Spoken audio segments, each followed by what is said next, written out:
Сайн байна уу? Наа Батөрш гэдэг. Би Монте Кристо гэдэг ном уншиж үзсэн.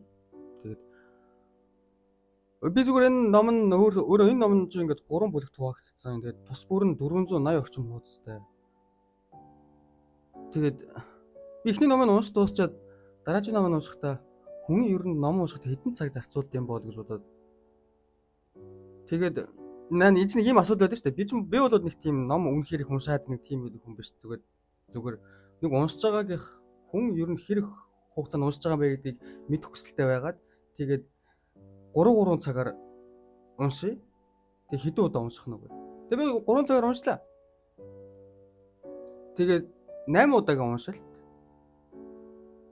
Тэгээд 3 цаг яг тусбарт нэг яг 3 цаг гэж тасалчихгүй шүү дээ нөгөө нэг. Энд чинь нэг бүлгэн дуусаагүй байлгож 3 цаг нэг 2 3 цаг 3 минут 3 цаг 4 минут гэдэг ч юм уу болоо явчихна. Тэнгүүт л нэг жоохон ийм юм. Тэгээд ойролцоогоор бол яг 24 цаг 15 6 орчим минут юм болоо гэж би бодоод байгаа юм. Тийм. Хүн бол нэг 460 мар орчим хуудастай юм бол нэг 24 цаг уншдаг юм. Би бодохдоо зөв би тэгж их удаан уншдаг гэж бодоагүй. Би нэг өсрөл нэг номыг 6 цаг уншдаг болоо да гэж бодоод байсан байхгүй юу? Тэр нэг зүгээр нэг ном ярьдаг тэр нэг хүмүүсийн подкастуудыг сонсож байгаад би энэ номыг нэг 2 өдөрт машин төчлөө айтер гэж яриад байдаг болохоор за нэг 2 өдөр тэгэл юугээл нэг бүхэлд 2 өдөр ингээд суудлаасаа босхгүй ингээд уншаад ахав даа гэж бодоод байсан чинь үгүй юм байна. Амар юм байна. Тэр ном уншдаг подкастын тэр уншсан зүйлээ ярьдаг хүмүүс л зүгээр амар юм байна. Тэг би одоо мэдчихлээ. Үүнээс хойш номнууд нэг иймэрхүү хурдаар иймэрхүү хугацаанд тийм 9 хоногийн хугацаанд 8 удаагийн уншлаасан байна. Тэгэхээр 9 хоногт бол нэг номыг уншаад дуусгах болд юм. Би одоо дараагийн 3 дахь номыг уншнаа.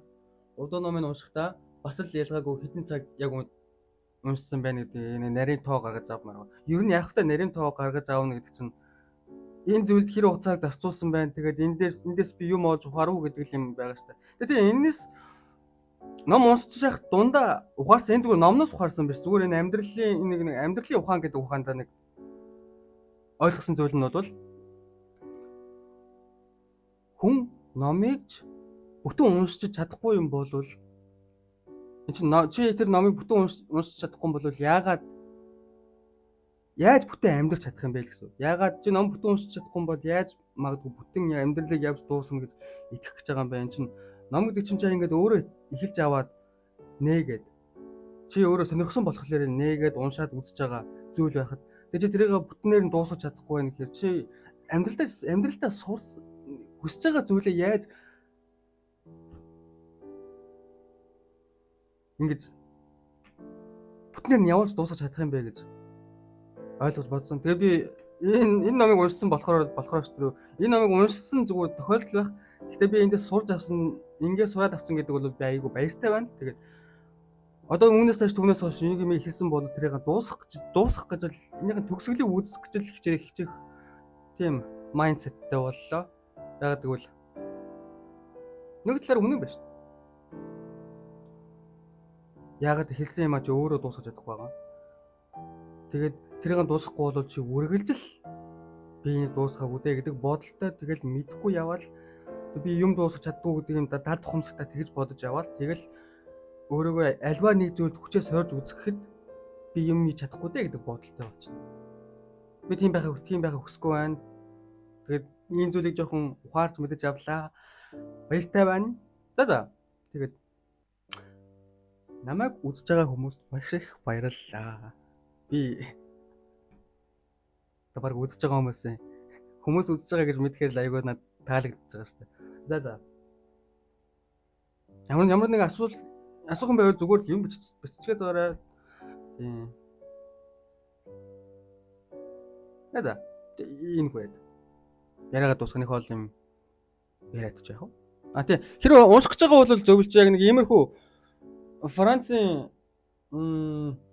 нэг 17-8 дугаар зууны үеийн зурагнуудыг хараад үзээд тэгжэн гот ч нэг юм энэ номыг уншиж байхад нэг сэтгэл төрнө. Тэгээд энэ номыг уншихтаа бас нэг юм тэр дайны түүхүүд, хааны түүхүүд, ноёд, ихэс, дээдэс тэр түүхүүдийг ер нь жоохон уншиж байгаад орохгүй бол би юу ч уншиж мэдэхгүй байж байгаад орсон чинь нэлээд юм дундуур нь гарч ирээд толгой эргүүлэх асуудал зөндөө байд юм билээ. Түн толгой эргүүлэх асуудал зөндөө би бараг л их зүйлийг нэг одоо